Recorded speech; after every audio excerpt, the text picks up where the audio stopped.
Porque também eu só uso azul e branco, gente. Eu tive um sonho, Deus dos 40 anos, eu uso só azul e branco. Todo mundo pensa, até falei isso no livro em que eu escrevi, sabe? As pessoas iam falar que eu estava imitando Roberto Carlos. Mas, assim, eu sei que nós temos as crenças diferentes, né? A gente sabe do Marcão, sabe do Daniel, não sei a de vocês, mas a gente sabe de crença diferente, mas o respeito é importantíssimo. E eu tive um sonho que eu precisava, que a minha cor predominante era azul. E a voz falava comigo, e que eu tinha que construir uma imagem de aproximadamente 20 metros de altura, de Nossa Senhora, e que eu tinha que honrar mais a minha família, e que eu tinha que obedecer mais a Deus. E eu fiquei sem entender um pouco desse sonho, e depois eu fiz um jejum de 3 dias somente na água, e pedi a Deus sabedoria para me entender esse sonho.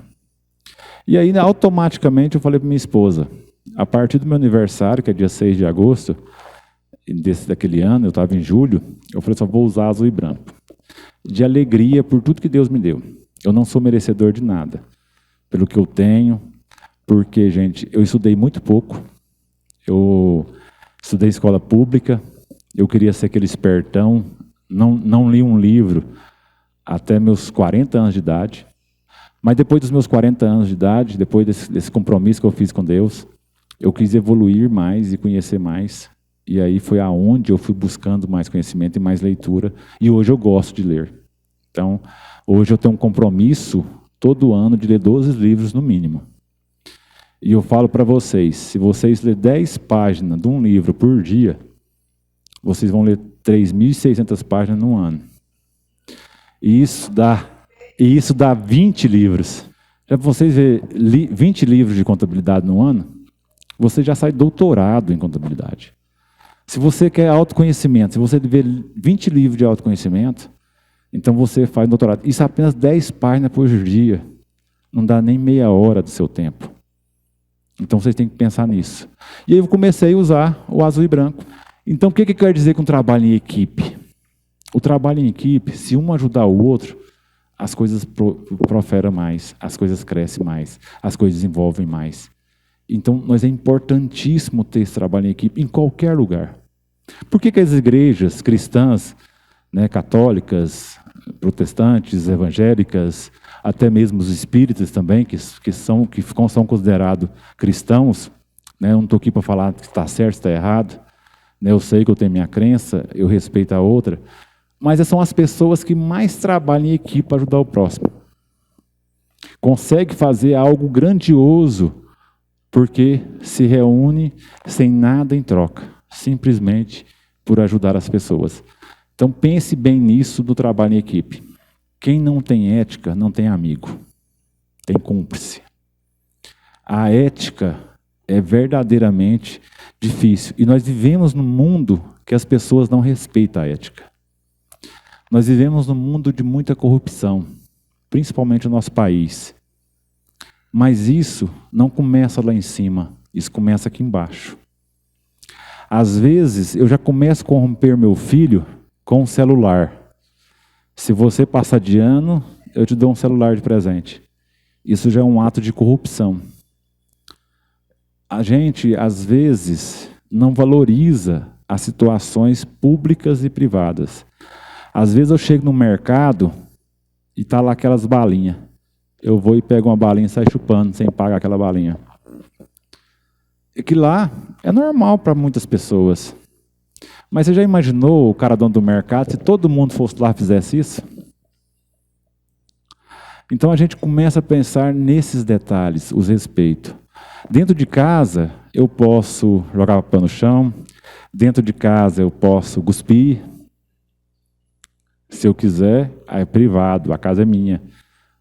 Mas lá fora eu não posso fazer isso, na casa do outro eu não posso fazer isso, porque eu preciso ter o respeito pela outra pessoa. E às vezes a gente não faz dentro de casa e faz lá fora. Quantas e quantas pessoas não jogam uma latinha de refrigerante, cerveja na casa, mas joga na rua? Então isso que eu quero mostrar, gente, que a ética é fundamental para crescimento na vida, para a gente trazer o futuro para perto da gente. E até o Marcão falou, se eu levar isso aqui é pecado, né? Falou da almofada aí. Então a gente fala nem tanto do pecado, mas o respeito. Isso custou dinheiro para alguém. Então nós temos que dar valor nisso. Então nós precisamos muito ter essa cautela com a ética. E a gente olhar muito um para o lado para o outro e analisar. Eu não quero que faça comigo, então eu não vou fazer com outro. Eu larguei de beber também aos 40 anos de idade. A partir desse sonho, eu bebia muita cerveja no final de semana, eu ficava tonto. Eu já estava começando a ter meus filhos lá com 14, 15, 16 anos. E eu aproveitei que o sonho, né, que eu tinha que honrar mais a minha família. E quando eu bebia, eu não queria ir embora, a gente brigava mais a minha esposa. E aí eu falei, gente, eu tenho que parar de beber também. E eu fui muito radical. Eu falei, olha, a partir, vou beber mais um ano, não vou beber mais. Então, meus amigos, pode quiser beber, vamos beber junto, mas é o último ano que eu vou beber. E foi isso que eu fiz. Então, deu dos 41 anos, eu parei de beber. Por quê? Porque eu queria dar o exemplo para os meus filhos. Eu não queria que os meus filhos vissem eu bêbado. Eu nunca fumei. Não porque eu nunca tive oportunidade, porque eu nunca gostei. Mas a bebida, eu já gostava. E eu comecei a beber... Até meus 20 anos de idade, eu nunca tinha colocado nada de álcool na boca.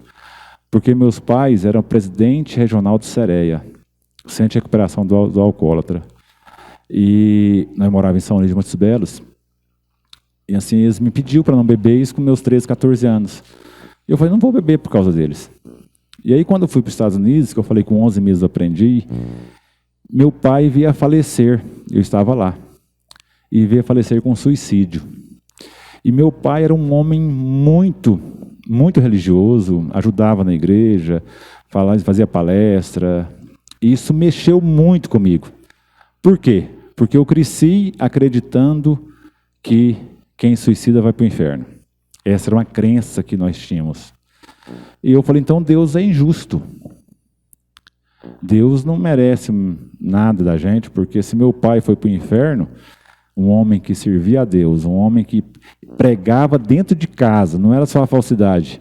Porque às vezes aqui eu estou me moldando para falar com vocês. Mas lá com a minha esposa, às vezes eu fico nervoso, com os meus filhos eu fico bravo. Mas meu pai era um exemplo que aquele para almoçar tinha que agradecer comida. Então eu achei muito injusto naquela época. E aí eu comecei a beber. E quando eu comecei a beber, eu bebia muito. Bebia pinga, bebia uísque, bebia tudo. E minha mãe vendo aquela situação. Que eu estava me perdendo. Eu já não estava sabendo o que era certo, o que era errado. Só que um certo dia eu falei, gente, eu preciso mudar de vida. Aonde vai me levar com isso? Aí comecei a beber menos, mas comecei a ver isso. E depois só de 9 anos que eu fui entender a relação com Deus novamente. Porque eu sei que na vida eu não posso responsabilizar pela morte do meu pai. E eu me senti responsável. Porque eu estava nos Estados Unidos, meu pai estava devendo um pouco, mas não era muita coisa. Se ele vendesse a casa dele, com 10% do valor da casa dele, ele conseguia pagar. Mas a questão foi o desespero. Ele tinha perdido a campanha, ficou devendo, e eu arrumei o dinheiro emprestado nos Estados Unidos para pagar a conta dele. E no primeiro momento ele ficou muito feliz, mas depois ele me ligou chorando, que ele falou que não era justo eu pagar uma conta dele. E 3 dias depois ele suicida. Então isso para mim foi muito pesado, eu me senti culpado. Só porque aí é onde vem. Eu usei todo esse conhecimento que a gente vai tendo, eu fui estudar a questão de suicídio. Hoje todo mundo sabe que é uma depressão, naquela época era frescura. A igreja hoje entende que é uma doença. E merecedor do céu, nenhum de nós é. Todos nós temos as falhas, todos nós temos os nossos erros. Então é tudo pela misericórdia de Deus. E hoje eu creio que pela misericórdia de Deus eu estou lá. E eu tenho que viver a minha vida, eu tenho que fazer o meu papel, eu tenho que buscar a minha ética, o meu respeito, o meu conhecimento e evoluir como ser humano nesse mundo. Então isso é que faz a diferença, gente. A questão, eu nasci pobre financeiramente, mas eu nasci rico de espírito de vontade de vencer. E eu sempre busquei vencer. Eu sempre busquei fazer diferença. Nos Estados Unidos, depois que eu aprendi a trabalhar, que eu voltei para os Estados Unidos de novo, eu quis montar minha empresa. E eu montei minha empresa, 5 pessoas trabalhavam comigo. Igual aqui. Né? O Daniel montou a empresa, ele, a esposa, E eu montei a minha empresa e tinha os funcionários, que era 3, 4, 5. E eu peguei um hotel para fazer. Precisava de 50 funcionários. E eu topei o desafio, lá nos Estados Unidos. E na hora que eu comecei a construir, chegou o dia, consegui as pessoas, todo mundo trabalhando, mas eu não conseguia dormir. Por quê? Os Estados Unidos ganham por hora. Então, qualquer falha, eu podia levar prejuízo. Então, eu ficava fazendo o cronograma, esse funcionário fazer isso, aquilo fazer aquilo, aquele vai fazer aquilo, aquele vai fazer aquilo, para que a gente pudesse não ter falhas, ou ter o mínimo possível de falhas. Então, por isso que a gente pode conseguir o que a gente quer. Por isso que lá no início dessa palestra eu falei para vocês, qual o preço você quer pagar? Porque para ir para os Estados Unidos eu deixei meus filhos, não era casado, deixei minha família para ir para lá. Quando eu vim embora eu deixei amigos para voltar para cá. Hoje, para mim estar aqui, nesse novo desafio, nessa nova meta, eu deixei minha filha, minha esposa, vou dormir fora, para mim estar aqui. E eu precisava disso aqui? Entre aspas, não. Eu trabalho desde os 10 anos, estou com 46 e aposentei esse ano. Então, 35 anos de trabalho. Pela Previdência está certo, né? Mas eu poderia continuar com os postos de gasolina. Já estava tudo andando. Hoje nós estamos com 300 funcionários. Mas eu quis mudar de vida. Mas eu tenho que pagar. Eu tenho que pagar que eu tenho as dificuldades, eu tenho um problema na fala, eu tenho a questão do serviço. Na verdade, o coach... Eu só descobri depois que eu aposentei, do posto, entre aspas, né? Eu aluguei o posto. O que eu ia fazer, eu não quero parar, eu não me sinto velho. Mas eu quero e quis continuar. Mas eu tinha essa missão com Deus de ajudar as pessoas isso. Mas aí veio o coach. O coach, na verdade, você vai ajudar pessoas que já têm um caminho. Não é aquela pessoa que está no fundo do poço. Um exemplo, né? Bill Gates tem coach, Obama tem coach. Tudo que eles vão fazer, eles procuram um coach. Por que o coach? O coach ele vai fazer perguntas poderosas para mexer com vocês. Vou dar um exemplo aqui, claro. Vou fazer 3 perguntas para vocês. E vocês trabalham na consciência de vocês aqui, do autoconhecimento. Primeira, quais as 3 coisas mais gostosas, de mais qualidade na vida de vocês? As 3 coisas mais importantes que aconteceram na vida de vocês. Vocês conseguem puxar no pensamento? 3 coisas mais importantes que aconteceu na vida de vocês. Alguém quer falar as 3 coisas? Ou não? Quer ficar em segredo? Mas pode ficar, não tem importância. Qual as 3 coisas mais ruins que aconteceu na vida de vocês? As coisas te machucou. As coisas decepcionou. Aí vocês puxam na mente de vocês. As 3 coisas que mais te deixou feliz e as coisas que deixou mais triste. E depois, se você pudesse voltar o tempo, qual delas você queria voltar? Qual delas você queria viver? Depois disso, vamos para o mais pesado. Se você morresse hoje, qual o legado que você deixou? Se você morresse hoje, quem ia segurar na alça do seu caixão? Se você morresse hoje, quantas pessoas e quais as pessoas estariam no seu velório? É isso que é a diferença. Talvez as pessoas é muito humilde, né? Muito simples, tem pouco ciclo de amizade, e o velório dele é pouco, mas as pessoas que estão lá pela importância. Porque também, às vezes, é um velório grandioso, mas as pessoas estão lá mais pelo hobby. Eu até gravei um vídeo, né, do Íris Rezende, né, o governador e senador e prefeito de Goiânia, e falei também da Marília Mendonça. São 2 pessoas que movimentaram a vida de todo mundo. Mas morreu muito perto da mesma cidade, nasceu na mesma cidade, pequenininha. E assim, o que eu falo? O Íris deixou um legado muito grande. E essa Marília Mendonça, 20 e poucos anos, né, nova, mas também deixou seu legado muito grande. Por quê? Ela tem músicas e músicas que todo mundo canta. Mas ela buscou muito nova isso. Ela tinha um dom, mas ela desenvolveu o dom. uma pessoa simples. Então, essas são as realidades da vida. E o último, né, dos 7 aí, que é o penúltimo, na verdade, é o resiliência, que é difícil de me falar, que é uma palavra muito nova para mim. Mas em 2001, eu vi muito falar nessa palavra nas Torres Gêmeas, lá nos Estados Unidos. Eu estava nos Estados Unidos e as torres foram derrubadas lá pelo aquele atentado terrorista. E depois que passou um tempo, o próprio governador, o presidente, ficava tentando ajudar as pessoas para ter a resiliência, para mudar um pouco a vida, para que as pessoas pudessem continuar a vida, deixar aquilo para trás. E é uma situação tão difícil, né? Porque no ramo corporativo mesmo, a gente às vezes tem que ter a flexibilidade. Vou dar um exemplo, né? Talvez o Felipe está esperando para assumir a gerência do escritório. Aí depois, qual que é o seu nome mesmo? Aí a Lorena vai e assume. Ele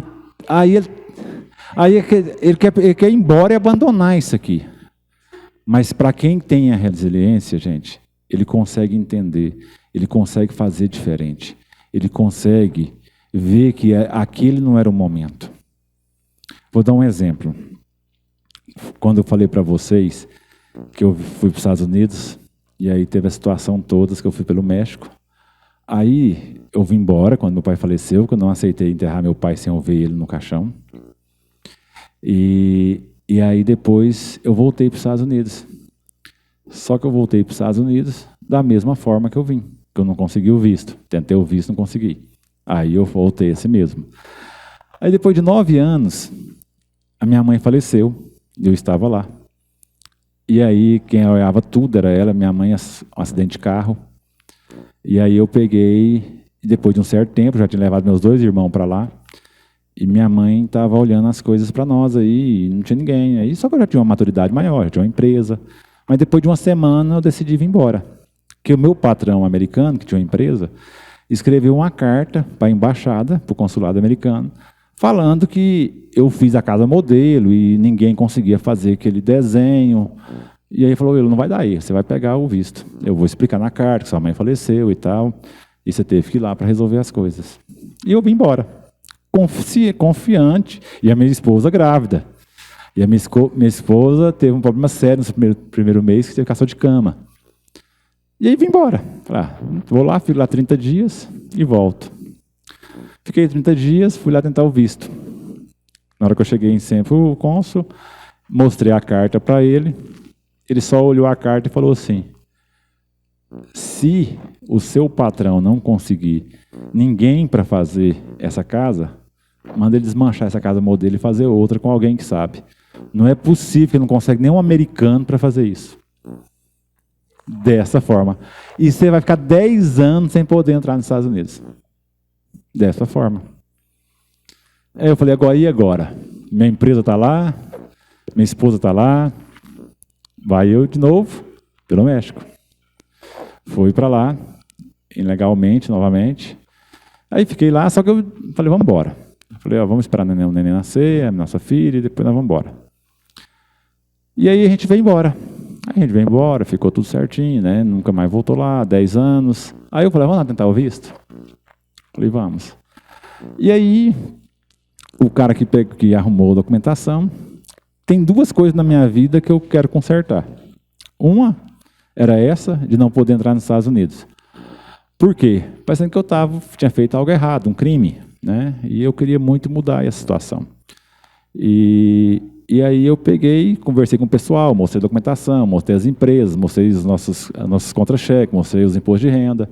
Cara, não, você vai pegar na hora o visto. Não precisa se preocupar, não. E aí, vamos embora. Fui eu de novo lá tentar o visto. E aí, na hora que a gente foi tentar o visto, o cara não olhou documento nenhum.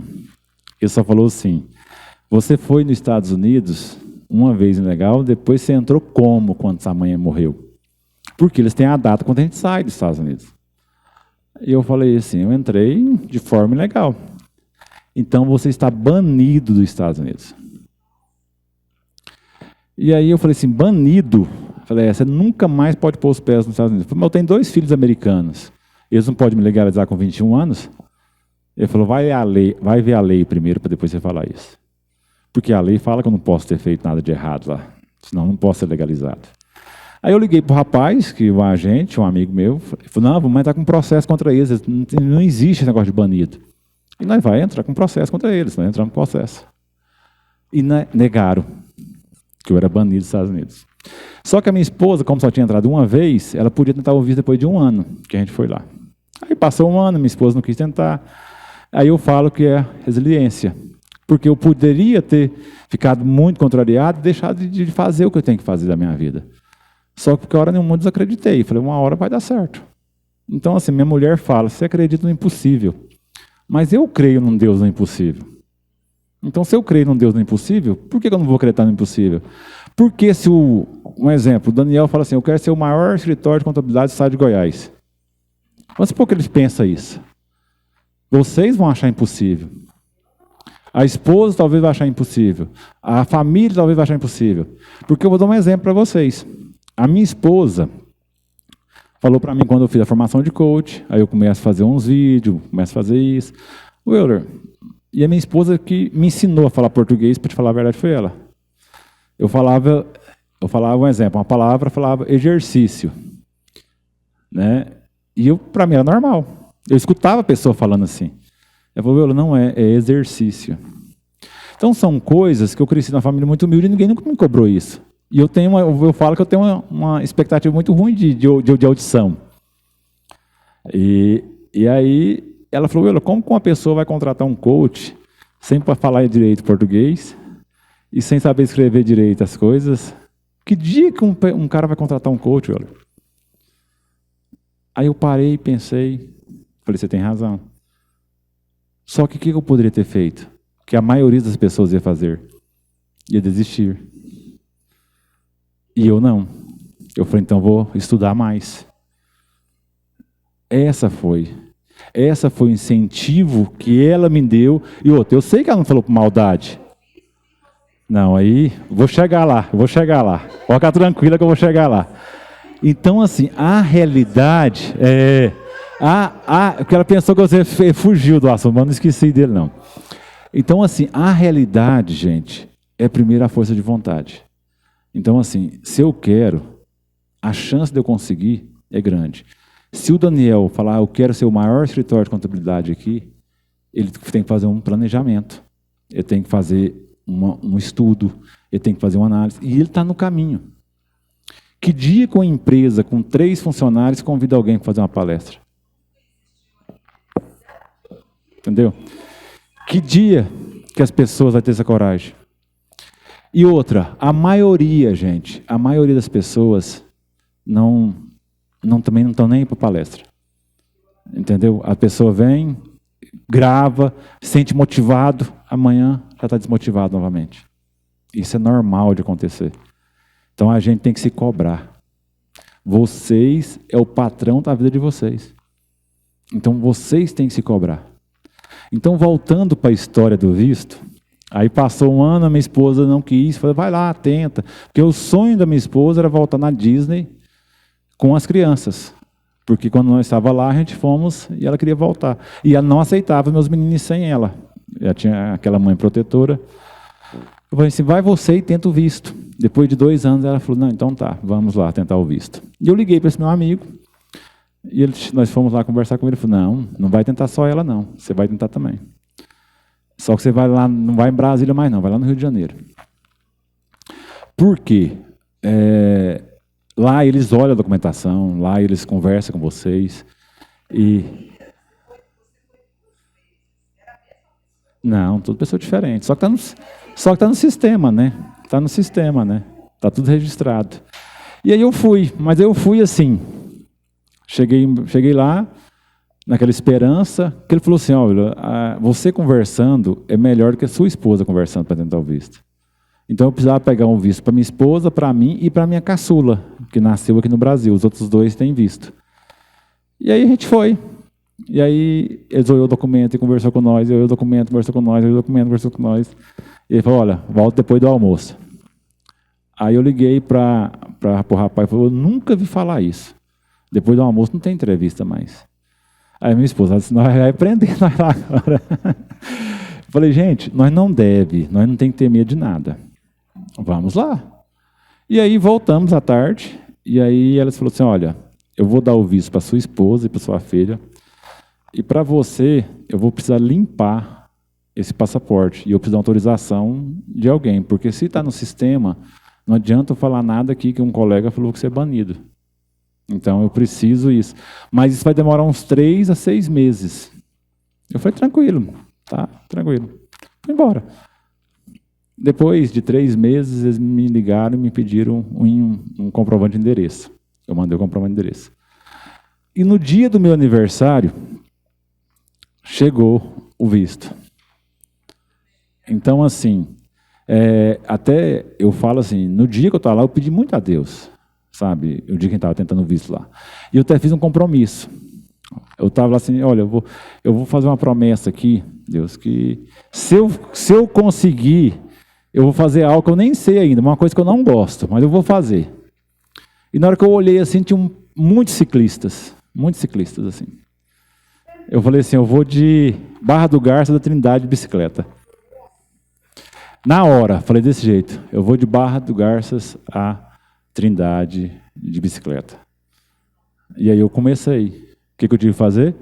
Eu não andava de bicicleta, não gostava de bicicleta, mas eu sabia que eu precisava treinar, porque é 400 quilômetros. E eu comecei a fazer isso, treinar. E no outro ano eu fui, e nós gastamos 2 dias e meio de Barra do Garça a Trindade. Então, assim, mas primeiro, um compromisso. Se a gente faz um compromisso com Deus, ou com um parceiro, com um amigo, com um patrão, a gente tem que cumprir. A gente tem que ter na hora que eu entrei nos Estados Unidos, e outra, na hora que eu cheguei lá, tive que ir para uma salinha, fez milhões de perguntas para nós e tudo. Mas na hora que eu entrei lá, aquela sensação de alegria, de dever cumprido, de satisfação. Então, os sonhos são esses. E o outro sonho que eu falei para você, talvez você é curiosa, vai ficar pensando aí. Então, eu vou falar do outro sonho. Não, a realidade é, eu casei e separei o meu primeiro casamento. Faltou maturidade, faltou sabedoria, de ambas as partes. Ela tinha 16 anos, eu tinha 20. Só que eu sou católico. E a minha igreja não permite casar de novo. Então, eu estou irregular na minha igreja. E a gente construímos, né, a imagem da Senhora Aparecida. Tem muitos padres, muitos bispos que entendem a situação e tudo. Mas eu comecei um processo para que a gente pudesse casar novamente. Existe uma lei dentro da igreja que pode. E tem 3 anos que está lá dentro. Mas eu creio, e falo para vocês, e falo para quem está nos assistindo depois, que isso vai dar certo. Se vai demorar mais 3, mais 4, mais 5, eu não sei. Porque eu também quero me regularizar dentro da minha igreja a situação. Então são situações que a gente quer andar certo na vida. Então vem a questão da ética, da resiliência, da vida, do comprometimento, da autoconfiança, do nosso conhecimento interno, da nossa disciplina, é o que nós menos temos. Se você fala hoje, eu vou ler um livro, vou ler 10 páginas de um livro todo dia, você começa hoje, amanhã, depois você desiste. Tudo é empecilho, tudo a gente joga para cima da outra pessoa. Ah, não deu certo por causa disso. Vou dar um exemplo. Tem 50 vagas para um cargo público e tem 1000 pessoas concorrendo. Aí você fala, eu não dou conta. Você já começa para baixo. A palavra tem força em qualquer área. Quem não é cristão, quem não acredita em Deus, acredita na energia. Acredita na lei da atração. Como que funciona? A palavra. Quem é da igreja, quem é cristão, você faz a oração que vai acontecer. Então, tudo na vida depende da gente. Vou dar um exemplo. Nós falamos de sonhos. O dono da Amazon, Jeff Bezos, não é? Ele disse, em 2000, que em 2020 não ia ter ninguém atendendo em mercado em conveniência. Não era louco? Em 2000 ele falava com a pessoa, não ia ser entrar no mercado, ia pegar as coisas, ia ir embora e pagava pelo aplicativo. Hoje já está acontecendo isso, e ele tem uma loja de conveniência já que acontece isso nos Estados Unidos. E quantas coisas nós compramos pelo aplicativo? Ele acreditou numa coisa que ninguém acreditava. E por isso ele é o cara mais rico do mundo. Por isso que a empresa dele é a empresa mais valiosa do mundo. Porque ele acreditou em coisas que ninguém acreditava. Quando nós fomos montar o posto em Bom Jardim, eu até falei no podcast, ninguém acreditava que ia dar certo. Um posto muito grande, numa cidadezinha pequena. Mas nós acreditava, porque primeiro nós põe Deus na frente, segundo, nós trabalhamos para acontecer. Quem acreditaria que a empresa nos Estados Unidos, uma pessoa que mal fala inglês direito, ia dar certo? Mas eu acreditava. A empresa dele nasceu dentro de uma garagem. Ele vendia as coisas sem ter. A ousadia, a coragem. Mas ele corria atrás. Ele corria no seu tempo. E assim, e todas as empresas, para ser o diferencial, é você acreditar em coisas onde as pessoas não acreditam. Vou dar um exemplo. O que é fé? Fé é você acreditar em algo, ou em alguma coisa, ou em alguém que você não está vendo. Então, um exemplo. O Steve Jobs inventou o celular iPhone. Ele acreditou que esse telefone ia tirar foto, esse telefone ia ser um computador. E ninguém acreditava. Aí eu vou dar um exemplo do Kodak, filmes Kodak. A maquininha que você tirava foto, ia lá e revelava. Ele não acreditava que isso ia funcionar. E eles não evoluíram. Fechou. A Fuji quase fechou, mas ela conseguiu inovar algumas coisas. Então, essa é a diferença. Você acredita em algo que você não está vendo. E tinha tecnologia, porque você vê, revelar os filmes, né, aquela bobininha. Então, quer dizer, eles nunca imaginaram que isso poderia dar certo. Então, você precisa acreditar em você. A primeira coisa é você acreditar. Porque se eu não tivesse acreditado em mim, a minha esposa, que falou, querendo me ajudar, ela está querendo me poupar, para não ter um desgaste, para não ter uma situação. Mas se eu acreditasse nela, que eu não sou capaz, quem que eu vou provar que eu sou capaz? Mas para mim ser capaz, eu não preciso evoluir, eu não preciso ler melhor. Eu estou aqui fazendo uma palestra para 5, 6 pessoas, satisfeitíssimo, que é 5, 6 pessoas que eu estou ajudando. Mas eu tenho um sonho. Eu tenho vontade de fazer palestra para 5, 10 mil pessoas. Mas como que eu vou chegar lá?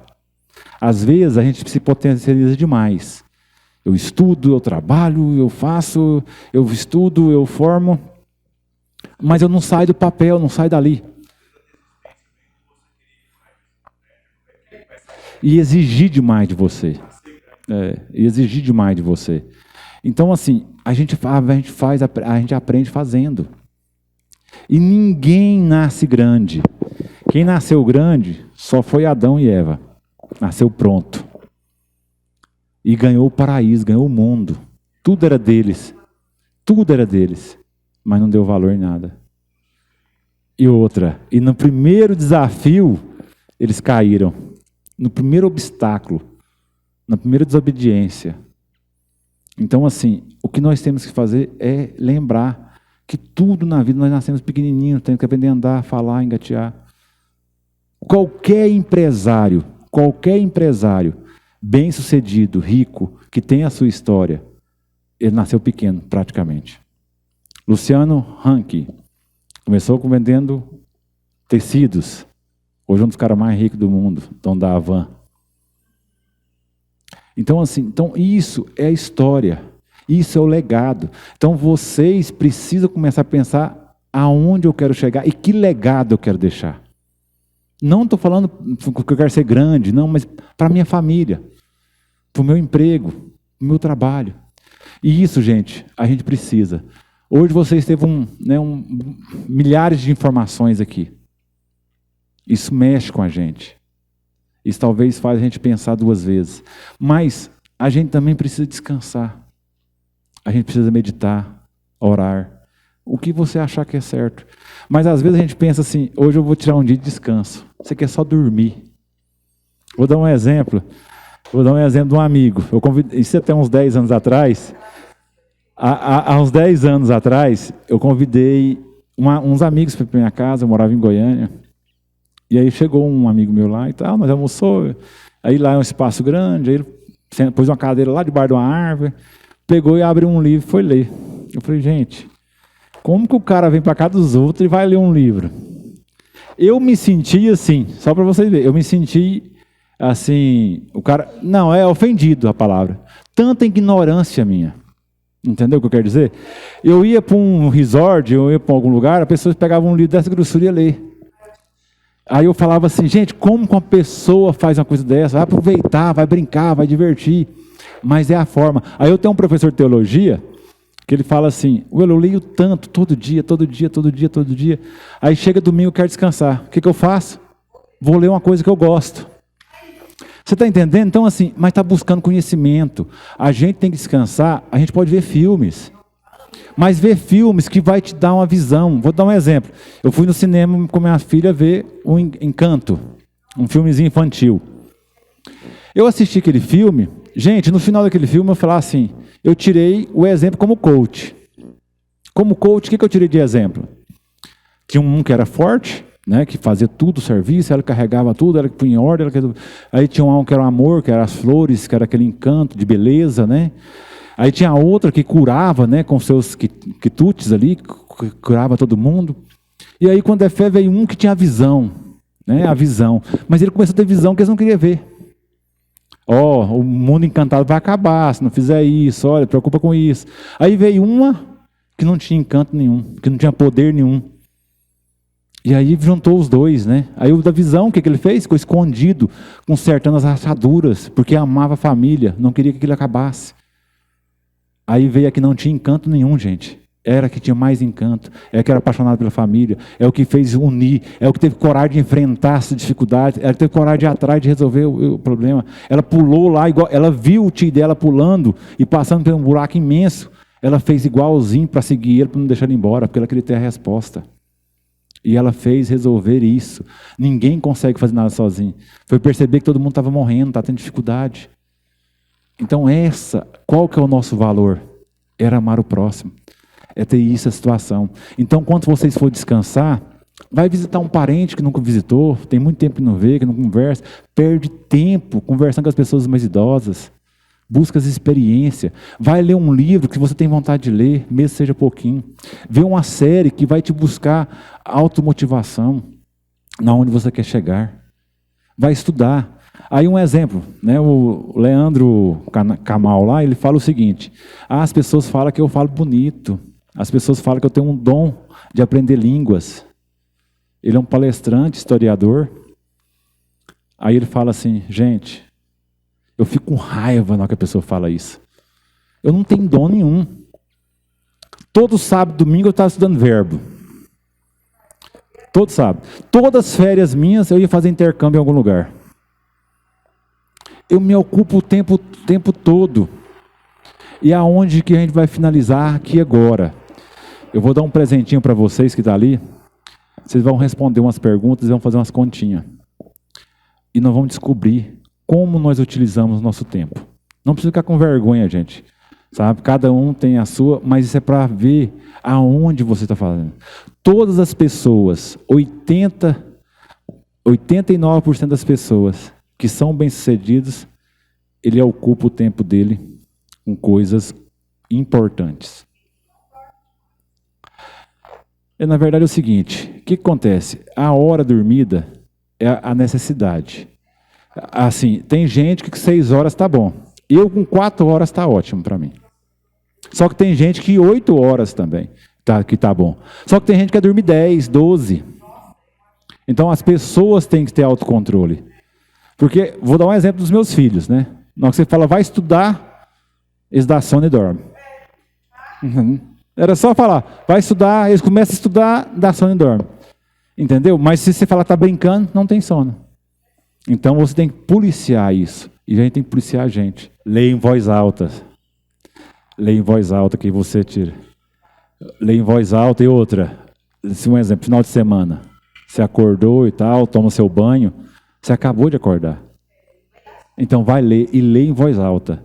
Eu falo porque com a minha dificuldade eu sou tímido. Eu tenho a timidez. Mas eu tive que desenvolver isso para mim trabalhar com gente. Eu trabalhava no posto de gasolina porque o Euler deu sorte. Está aí com 18 postos, 300 funcionários. Ele deu sorte. Mas até 15 dias antes de eu me aposentar, eu chegava praticamente 4 horas da manhã no posto. Para que eu chegava 4 horas da manhã? Os funcionários me perguntavam. Porque posto é 24 horas. Então, das 4 até as 8, eu ficava olhando as documentações, o que aconteceu, aonde está isso, aonde está aquilo, para que 8 horas eu possa atender o cliente. Porque eu não posso deixar o cliente esperando. O cliente é que paga a conta, que paga a folha. Eu vou estar preocupado aonde eu vou comprar. Posto de gasolina, você compra. Olha só para você ver, aqui já tem muito, né? Posto de gasolina tem 4 casas depois da vírgula para você comprar. Por quê? Porque você compra milhões de litros. Então, milésimo de centavo faz a diferença. Então, um exemplo, gente, para finalizar e para a gente fazer isso. Eu quero pôr só uma coisa na cabeça de vocês.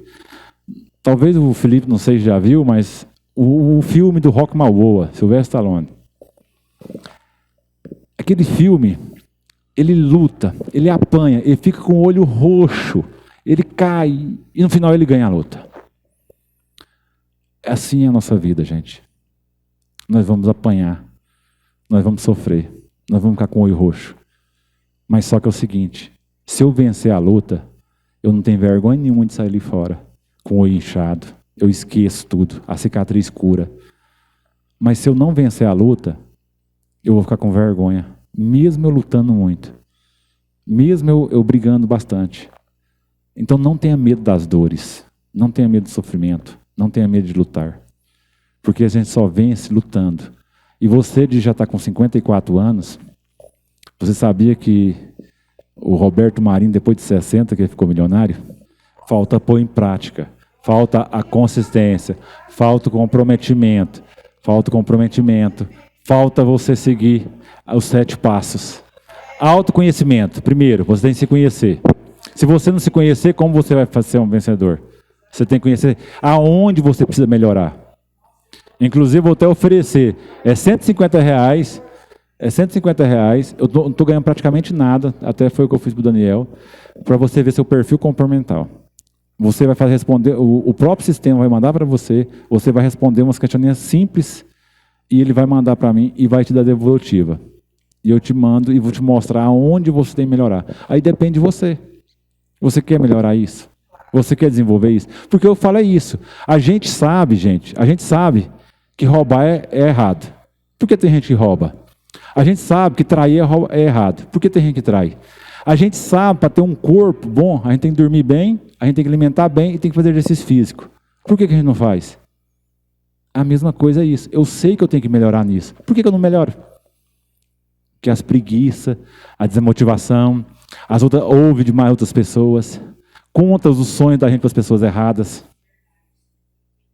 Porque, na verdade, se eu já não estou muito acreditando no meu sonho, um exemplo, eu vou e conto a minha esposa aquele sonho lá, e ela fala daquele jeito para mim, eu não ia jogar a toalha? Mesmo ela gostando de mim? Às vezes eu não vou contar meu sonho, eu vou escrever um livro, aí eu conto para todo mundo. Mas esse livro só vai sair daqui a 3 anos. Eu vou estar frustrando as pessoas que acreditam em mim. Ah, mas cadê esse livro? Cadê esse livro? Cadê esse livro? Não é melhor eu chegar e falar, o livro está pronto. Entendeu? Essas são diferenças. Mas se você tem uma pessoa que você acredita, que tem firme, igual foi construir a imagem. Eu falei para o padre da igreja. O que o padre falou? Se o bispo não quiser, nós dois constrói esse trem. Vamos embora. Outro doido que nem eu. Me ajudou, me incentivou. Então, essas são as situações que nós devemos fazer, gente. Essas são o que a gente precisa fazer. É o primeiro ponto, acreditar na nossa capacidade. E aí depois ter a coragem de agir. E tudo vai dar certo. Nós vamos trazer o futuro para hoje. Porque o futuro é isso. Porque, igual você falou, você vai ficar rica, você vai ter uma condição de vida. Mas para onde você vai começar? Qual o ponto? Aonde eu estou errando? Onde eu estou acertando? E outra, igual eu falei no início, talvez eu vou formar de teologia e vou viver mais 30 anos para trabalhar com isso. E talvez não. Porque o destino nós não dá conta de conseguir tudo. Nós não resolve tudo. Mas a maioria das coisas são falhas nossas. Pode ter certeza disso, gente. Então, gente, muito obrigado por tudo. As minhas redes sociais estão aí. Se alguém quiser compartilhar, quiser ver tudo certinho, tá? E eu vou passar para vocês responder, para nós finalizar depois com a palavra do Daniel, da esposa, ou de vocês. Se vocês quiserem fazer alguma pergunta também, a gente está aqui para responder. Se a gente não souber, a gente vai atrás. Eu agradeço de coração e desculpa, né, pela extensão, pelo tempo, né, que eu acho que eu falei bem muito, mas eu agradeço mesmo de coração. Obrigadão, viu?